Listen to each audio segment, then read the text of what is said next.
दोस्तों जैसे कि आप लोग जान रहे हैं हमारे गांव में जो है कि भोजपुरी फिल्म का शूट चल रहा है और यहाँ पे देखिए आप लोग क्या बात है कितने बेहतरीन तरीके से शूट चल रहा है। और देखिए हमको लग रहा है पैकअप हो गया है। यहाँ पे देखिए भोजपुरी के सभी आर्टिस्ट जो है कि इधर बैठे हुए हैं।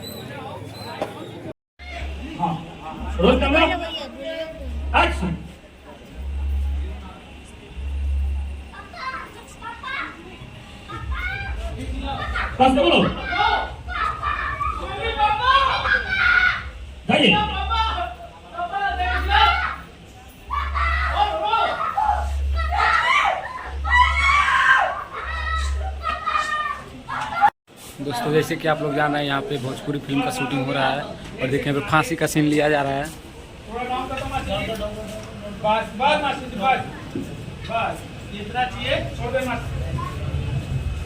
कितने बेहतरीन तरीके से शूट किया जा रहा है।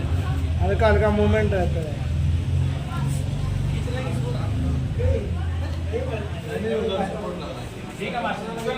बहुत बढ़िया मास्टर। देखिए हमारे सभी एक्ट्रेस जो है कि बाहर ही हैं।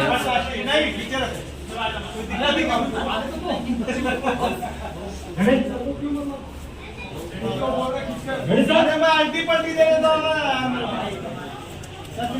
आप लोग खींचोगे एडजस्ट करना ज्यादा।